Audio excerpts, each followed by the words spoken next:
Alright, good evening folks, it's Enforcer Matt, and welcome back to another short war video, and today we have very big news to cover out of Ukraine, Russia, and Venezuela, and let's jump right into it. This morning, we have confirmed reports that several Russian attack drones infiltrated the airspace of Moldova and Romania, a NATO country, and F-16s were scrambled as the drones have now been found crashed onto residential rooftops, and this is currently an ongoing situation. Meanwhile, Ukraine launched one of the largest and most devastating drone attacks in recent months last night, targeting the Russian port of Novorossiysk and crucial Russian aircraft facilities in some of the craziest footage of the war. And during that attack, Russian air defense began wildly malfunctioning in several cities, which resulted in the missiles being misfired into Russia's own buildings, and we have that disaster on camera, including the aftermath. And finally, we have news that allegedly Ukraine has agreed to sign the US proposed peace plan. However, it seems that Vladimir Putin has had a sudden change of mind, and things have gotten a little bit interesting. So we have a lot of news from around the world, and also a little bit of news out of Venezuela as well. But let's jump right into our first article, which goes to Visegrad24. And right now, this is one of our largest stories of the day. We are seeing that several Russian attack drones have violated the airspace of both Romania and Moldova, and at least 6 drones crossed into Moldovan airspace, while 2 drones crossed right into Romania, and 1 drone was later found crashed in Moldova. And also, it's worth remembering, obviously, that Romania is a NATO member state. So this is not the first time this has happened. In fact, it seems to be increasing in intensity and also frequency over the last couple of weeks. And right here you can see this is allegedly one of the flight paths of one of the drones that came in from Ukraine that was launched by Russia, going right into Romanian airspace right here. And we can see that one of them apparently went 47 kilometers into Romanian airspace, which is obviously a massive violation, and we can see that here on the map. So we're seeing another incident yet again with Russian drones apparently accidentally going into Romania, which is a NATO state. But I would say this does not look accidental. We've been saying that over the last couple of times this has happened. This looks like it's intentional probing by the Russians into NATO air defense systems and seeing exactly what the Romanians have at their disposal. And obviously this time it was not just Romania, it was also Moldova as well. And I do want to point out that Moldova is not a NATO state. It is closely NATO aligned, but it's not a technical NATO state. So the only one that really matters here right now is really the Romania situation, because that is the NATO violation. While it's still bad that it happened to Moldova, the one that really counts is the Romanian violations of the 2 drones crossing over. But moving into our next post here, we have some more information from Geo Insider. And right here we can see that Romanian authorities now reveal that 2 drones entered and remained in Romania's airspace for over 3 hours, crossing multiple counties before one reportedly crashed in one of the towns inside of Romania. And according to Romania's defense ministry, the drones first crossed from the Ukrainian area of Vilcove and then moved through the area of Tulcea County, then Galati and Vrencia, and then finally reached Vaslui, which is approximately 180 to 220 kilometers depending on the trajectory. So right here you get an idea of exactly where it entered. This is a low resolution map right here showing the flight path of the drone. There's the area in Ukraine of Vilcove. Then the drone went over to Tulcea. It took a right turn and started going toward Galati, then Vrencia, and then back up here to the top, which is apparently where the drone either re-entered Ukrainian airspace or it crashed. But I think it actually crashed here, and I think we have a picture also showing that. But this is the flight path, and as you can see, it appears to have intentionally gone through a lot of areas in a lot of different cities inside of Romania, which to me looks very suspicious if you ask me about this being allegedly an accident. So that is a very big incident happening right now. But moving into our next post here, this one's going to go to Conflict Radar. And believe it or not, we actually have a picture of one of these drones still intact that crashed on a rooftop in Moldova right here in this post. And as you can see right here in the image, this is apparently what they found inside of Moldova. That appears to be a big Z in red spray paint right on the back of that tail fin, and this drone is literally just sitting on a rooftop right here in Moldova. So it appears to me, just looking at this image right here, that may be a decoy drone that Russia sent into Moldova. That could be a decoy. I'm not really sure. It could be a legit attack drone, but to me it seems like a decoy, and it's just sitting on a rooftop right here. So that's quite incredible to see that. And apparently this is one of the same models of drones that was sent into Romania that we saw as well. So 6 went into Moldova, 2 went into Romania, and this is one of the ones right here on the roof in Moldova. So very interesting to see that, a whole drone intact on a rooftop. But jumping into our next post here, this one's going to go to Geo Insider yet again, and we also got some images of some of the crashed drone wreckage inside of Romania as well. And apparently this one fell into a private residence yard inside of a town in Romania, which is close to the Ukrainian border. And right here you can see there appears to be one part of it. You can see it looks like a small miniature motor here on the back of it,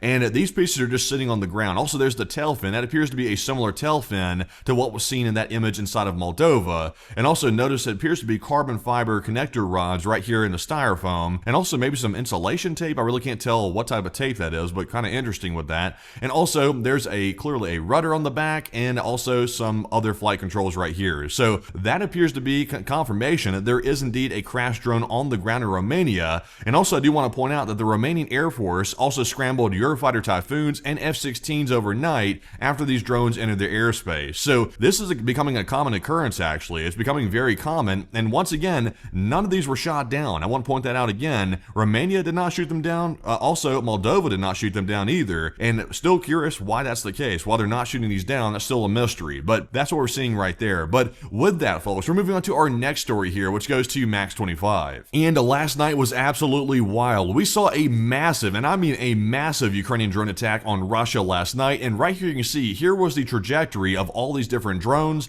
There was a massive horde of Ukrainian drones that went toward Krasnodar Krai, and also toward Novorossiysk as well. It appeared to be targeting some of the Black Sea Fleet areas, and I mean, this was a huge attack. You're about to see the footage here in just a second. That is mind-boggling in just a second, but this was massive, and Ukraine is ramping up the size of these drone attacks, especially over the last couple of days while these peace talks are going on. They are ramping them up twofold, threefold maybe even. And let's go ahead and jump right into our next post here so you can get an idea of what I'm talking about. This one goes to us on Twitter, and we saw that last night Russian air defense was fighting for its life in Krasnodar Krai, which is right near Novorossiysk, and the Russian forces were spraying gunfire in literally every direction as Ukraine launched that massive attack, and it looked almost like a disco rave. And I mean, the Russians were lighting everything up. I've never seen anything like this in the entire war so far. So let's take a look at the video and show you this insanity on camera. It was chaos. Look at that. This is Krasnodar Krai, by the way. Oh my god, there goes an air defense missile. Just bullets everywhere, crazy scenes. Look at that. It is like a disco rave, you gotta admit. The blue light, that's really adding something to it. And that was what we saw last night in Krasnodar Krai. I'll be honest with you, one of the craziest videos of air defense fire I've ever seen, and that is clearly the spray and pray tactic. That there is no sense to that fire right there. And also, they're firing over a populated Russian city with civilians all over the place. So, I mean, that is crazily dangerous right there. And obviously, the Russians were panicking badly for them to be firing like that, and also wasting about a month's worth of ammunition with that. And they didn't shoot anything down, by the way. It was totally failed. But jumping into our next post here, we also saw that in Taganrog, it looks like Ukraine had a very big success by hitting one of the aircraft plants there. Because it looks like Ukraine hit the Beriev aircraft plant, and this plant in Taganrog is known and specializes in the development and production of amphibious aircraft and special purpose aircraft as well. So we saw that apparently it was hit. Right there's an image showing you where it was hit right here on camera. Here's another image of the explosion right there. And thanks to Max 25, we also have a geolocation showing the angle here of where these pictures were taken. And right here, these green lines represent the line of sight to the camera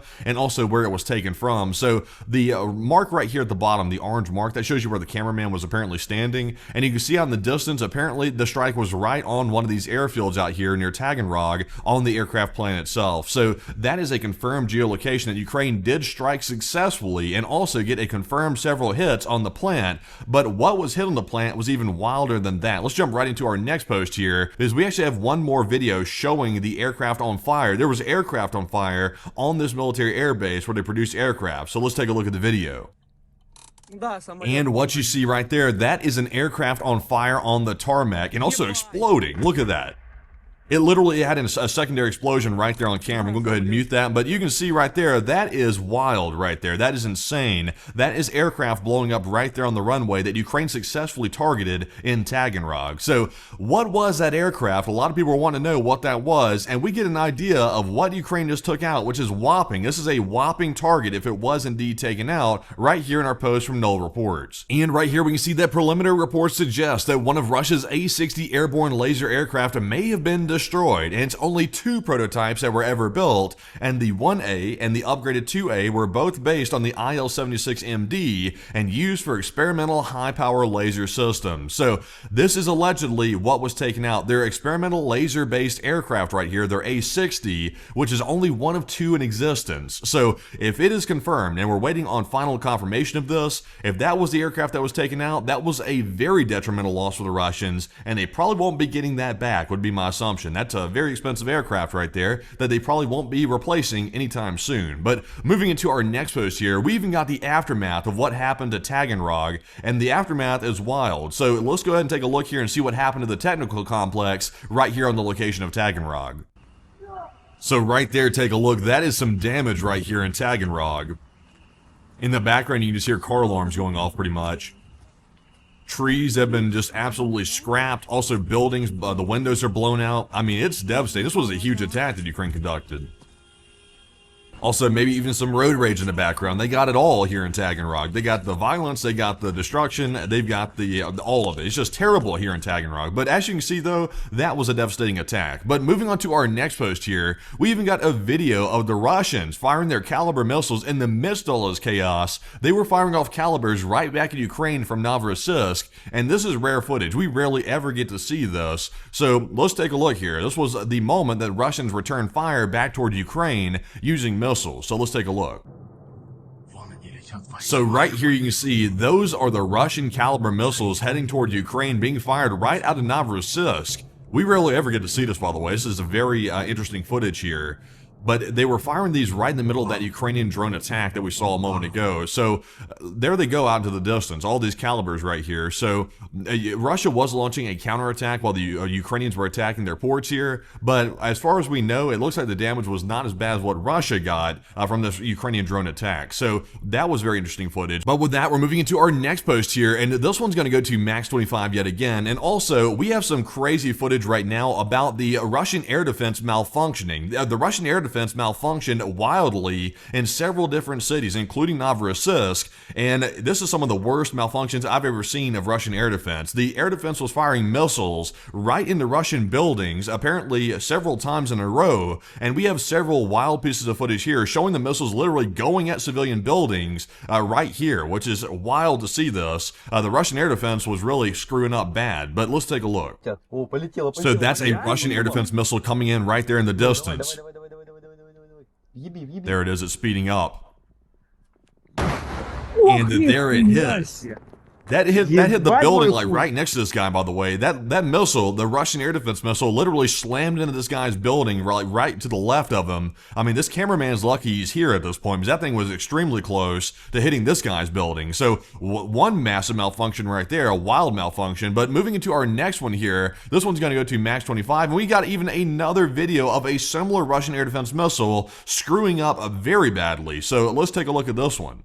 And there is no audio in this clip, but there goes the air defense missile, and it's coming straight for the camera. Look at that. It literally barely missed the cameraman. That is insane right there. That thing literally hit the building right in front of this guy. Look at that. It almost looked like it was coming for this guy's building at first, but then somehow it snagged the roof of the other building. So insane footage right there. I don't know, what's the Russian air defense doing? I don't even know if the Russians know at this point. I mean, that's some wild malfunctions. But moving into our next one here, this one goes to Max 25 yet again, and we got the aftermath of what the Russian air defense did. It tore up Novorossiysk last night. This is the Russian missiles, by the way, that tore up their own city. I think it might have done more damage than the Ukrainian drones did to this area. So let's see what happened. And right here you can see just debris all over the ground. The sides of the buildings are messed up. Look at this. The windows of the cars are shattered. A huge hole in the side of this commie block over here. I mean, look at this. Hopefully they got insurance, but you know, that's a tough one right here. Look at that. The metal's bent. There's char marks all over the sides of the buildings. Looks like they held a barbecue out here. But this is tough. I mean, look at this. Just destruction everywhere. And the crazy part is, it's the Russians that did this to their own town. Look at this truck right here, completely messed up, being hauled away. And I mean, it's just crazy. Like, I wonder how the Russian government's going to explain this one, that their air defense attacked their own city. So insane work with this one, just purely insane. I'm not even sure what to say about it. It's just wild work. But with that, folks, it's now time to move into our next news article here. And this one goes to Fintech's Network. And let's move away from the major attack we saw last night on Russia and move into our diplomatic news right now. We have some very big news happening right now about the Ukraine-US negotiations to end the war. And we have heard today that allegedly Ukraine has agreed to the terms of a US brokered peace deal, a US official tells ABC News, and some minor details remain unresolved, but the 19-point plan no longer includes an amnesty provision and imposes no limits on Ukraine's military size. Right now, that is the current reporting we're hearing. We're not totally sure if that's going to pan out, but we'll have to wait and see what's going on with this. But at least for right now, though, it sounds like Zelensky might have agreed to a US brokered peace deal, which is a big deal, but is not as big of a deal as some may think, because it turns out that Putin really doesn't want to end the war, and we learned that in our next post here, which goes to Insider Paper. Because we've gotten a very shocking report that apparently Russia is likely to reject the Ukraine agreed peace deal, and I wonder why that is. I wonder if it's because the Russians rely on a war economy, and without their war economy, their entire country would collapse. I wonder if that plays a part in it. And also, I wonder if Putin's ambitions to reclaim the Russian Empire, or at least restart the Russian Empire,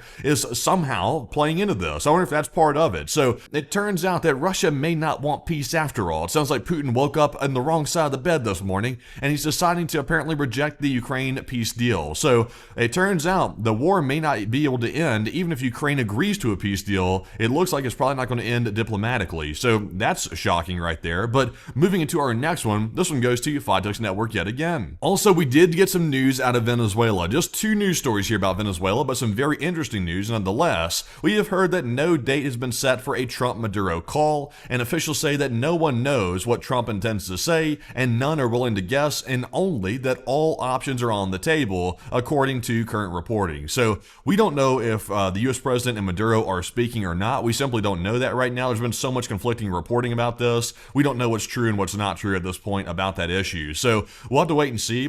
There's still a massive military buildup off of Venezuela, so we'll have to wait and see how that turns out. However, that has not prevented Venezuela from flexing their muscles a little bit for whatever muscles they have. And moving into our next post here, this one goes to Conflict Radar, and we've also heard that Venezuela will hold a military parade today. Apparently, I believe it's in Caracas, I believe, but let's take a look here. They have a little military parade where they're going to drive through the streets right here, and I'm really not even sure why they're doing this, to be perfectly honest, because it's not like they're going to intimidate the United States. To make it perfectly clear, while I don't think it's a good idea to go invade Venezuela, if the U.S. decided to do it, I believe that generally speaking, Maduro would be in deep trouble. However, for the U.S. to hold Venezuela, that's where the problems would come into play, because of course, Venezuela could launch a guerrilla war campaign, and that could keep us bogged down in Venezuela for many, many years. But at least for the initial strikes, it would be very, very bad for Maduro. And also, by the way, it's really stupid that they would hold a military parade, because if the U.S. was going to strike, they would obviously want to strike the parade with all the equipment in it.